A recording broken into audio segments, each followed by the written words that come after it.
जय माता की दोस्तों, आपका एक बार फिर स्वागत है आपके अपने ही चैनल धन ज्ञान में।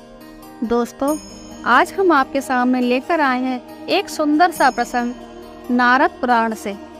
इस प्रसंग में भगवान के सत्संग एवं भगवान के चरणोदक की महिमा का वर्णन किया गया है।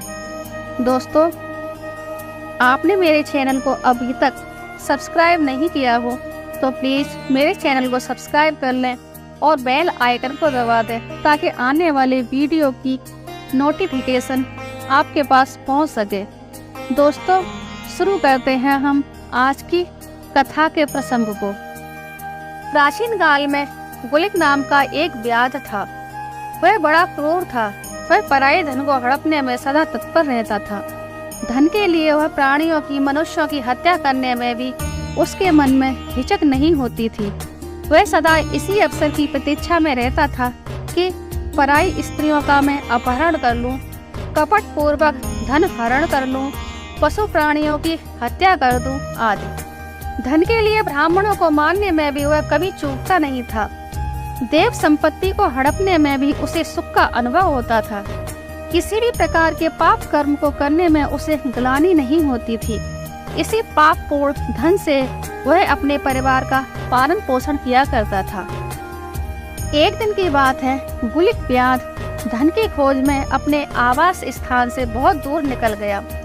मार्ग में एक उपवन में उसने एक भव्य विष्णु मंदिर को देखा। वह मंदिर कई स्वर्ण कलशों से सुसज्जित था। भारी भारी स्वर्ण कलशों को देखकर गुलिक का पापपूर्ण मन नाच उठा। वह उन्हें लूटने की योजना मन में बनाने लगा। इसी उद्देश्य से उसने मंदिर में प्रवेश किया। वहां उसे एक ब्राह्मण देवता के दर्शन हुए। तपस्या के तेज से ब्राह्मण का मुखमंडल प्रकाश युक्त था। उस पर ज्ञान और प्रकाश की आभा छिटक रही थी। भगवान विष्णु की सेवा ही उनके जीवन की निधि थी। वे सदा सेवा में तत्पर रहते थे। उनका हृदय दया से भरा हुआ था। सेवा कार्य से निवृत्त होने पर वे भगवान के ध्यान में तल्लीन रहते थे।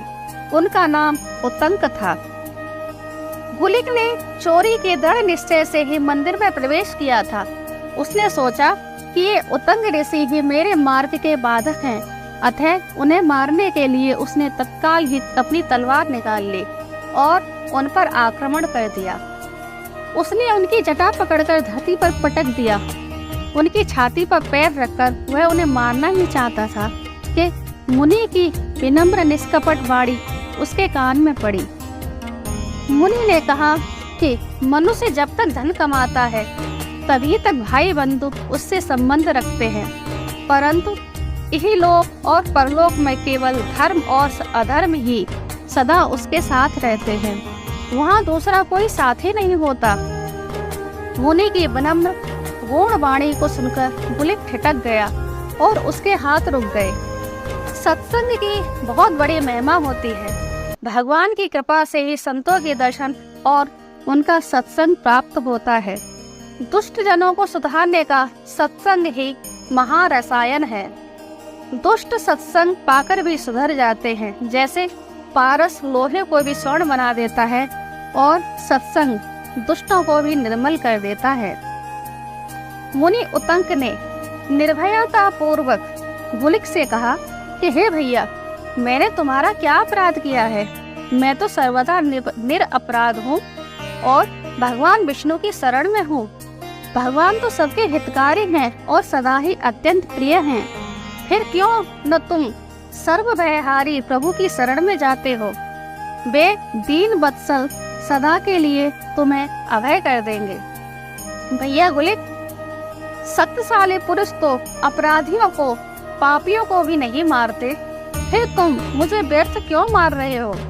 सज्जन पुरुष तो सताए जाने पर भी सताने वाले को नहीं मारते, क्षमा कर देते हैं। जिनकी बुद्धि सदा दूसरों के हित में लगी रहती है, वे पुरुष कभी किसी दूसरे से द्वेष नहीं करते।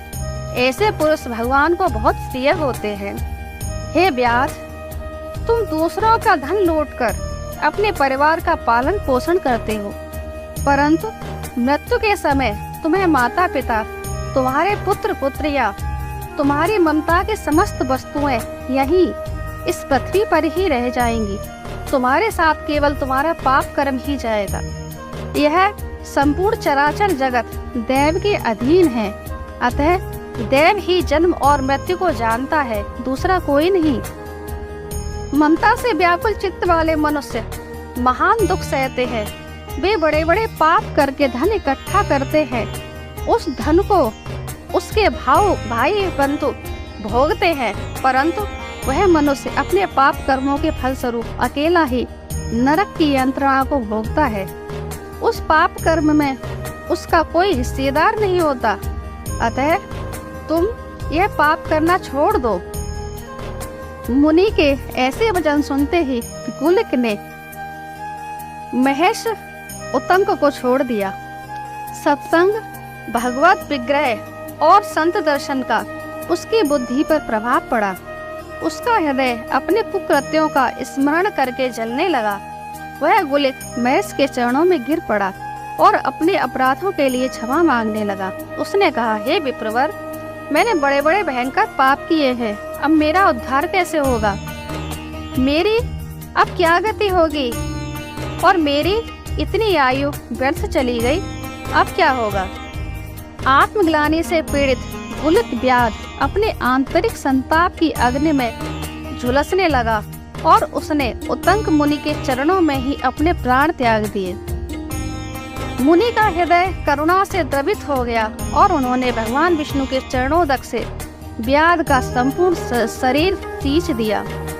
चरणोदक के प्रभाव से एवं संत के स्पर्श से व्याध के समस्त पाप नष्ट हो गए। वह भगवान विष्णु के चरणों का अधिकारी हो गया। वह व्याध अपने दिव्य शरीर से मुनि उतंक पर पुष्प की वर्षा करते हुए और उनका गुण कीर्तन करते हुए विष्णु धाम में चला गया। जो मनुष्य किसी के संग से, किसी के स्नेह से, भय से, लोभ से अथवा अज्ञान से भी भगवान विष्णु की उपासना करता है, वह अक्षय सुख का भागी होता है। भगवान विष्णु का चरणोदक अकाल मृत्यु का निवारक, समस्त रोगों का नाशक और संपूर्ण दुखों की शांति करने वाला माना गया है। दोस्तों, हमने आपके सामने इस भगवान विष्णु के सत्संग और भगवान के चरणोदक की महिमा का गान किया है। दोस्तों, वीडियो को पूरा सुनने के लिए आपका